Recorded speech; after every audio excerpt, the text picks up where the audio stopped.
9h49 de Brasília para o Rio de Janeiro, 16 pessoas foram baleadas em 2024 por confundirem a rota e entrarem em favelas do Rio de Janeiro, maior número desde 2016. Ao vivo conosco, o Rodrigo Viga novamente aqui retorna à programação da Jovem Pan. Infelizmente, uma triste rotina da capital carioca. Viga, seja bem-vindo.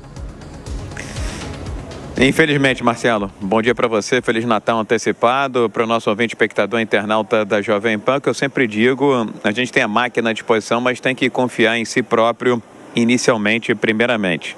Meu caro Marcelo, estatísticas levantadas pelo Fogo Cruzado, que é um órgão, uma instituição bastante acompanhada por cariocas e fluminenses que estão mais ligados, mais atentos a essas questões de violência e de criminalidade por aqui. Somente nesse ano de 2024, 16 pessoas erraram o seu caminho ou seguiram as orientações do GPS, em sua maioria, em grande maioria dos casos, e entraram em áreas conflagradas, dominadas por traficantes ou milicianos aqui no Rio de Janeiro.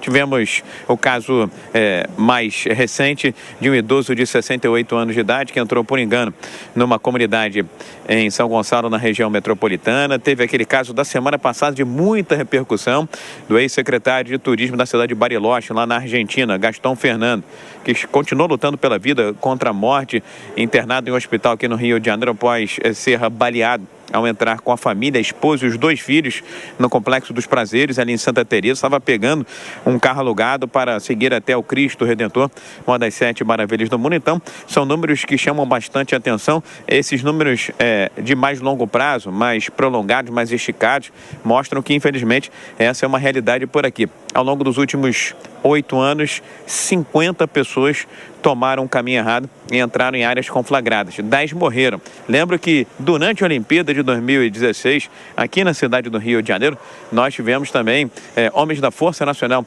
de Segurança entrando, por engano, em uma comunidade, alvejados, baleados, casos de extrema repercussão. E o local aqui no Rio de Janeiro, onde as ocorrências são mais frequentes, são aquelas justamente próximas ao Complexo de Israel, na zona norte da capital. Tanto que recentemente a Prefeitura do Rio de Janeiro, viu, Marcelo, mudou um pouco as placas, mudou a sinalização na região para evitar que as pessoas guiadas normalmente pelo GPS, pelo seu telefone, entrem em áreas conflagradas e dominadas ou por traficantes ou por milicianos aqui na cidade do Rio de Janeiro, meu caro Marcelo. Rodrigo Viga, me diga uma coisa, né? O ex-deputado aí pelo Rio de Janeiro, Daniel Silveira, saiu da cadeia, mas vai passar o Natal novamente na cadeia. Queria que você explicasse, trouxesse atualização desse caso. Eterna vigilância em cima dele, né, Viga?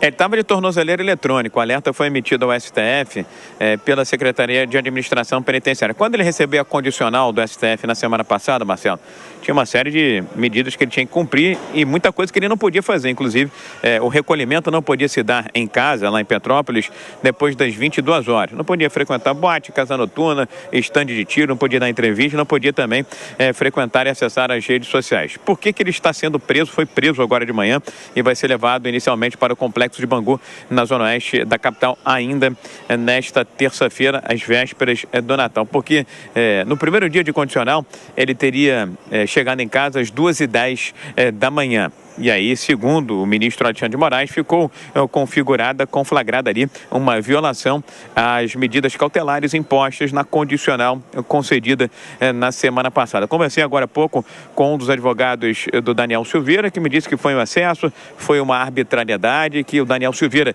teria tido uma crise renal e não podia esperar uma autorização da Justiça, uma autorização do STF para buscar atendimento médico. O certo é primeiro buscar o atendimento médico, depois dar as justificativas. Foi isso que fez, inclusive, a defesa do Daniel Silveira, dizendo que realmente ele teve de buscar um atendimento médico logo no primeiro dia de liberdade condicional, mas o argumento utilizado pelo ministro Alexandre de Moraes é que a alta hospitalar aconteceu 00:30 e o Daniel Silveira só chegou em casa às 2h10 da madrugada. Não sei se porque mora na cidade de Petrópolis, que fica a mais de 1 hora aqui do Rio de Janeiro, ou se há alguma outra justificativa plausível por parte da defesa de Daniel Silveira, que está novamente preso e vai ser conduzido ao Complexo de Bangu, onde vai passar o Natal na zona oeste da capital, meu caro Marcelo.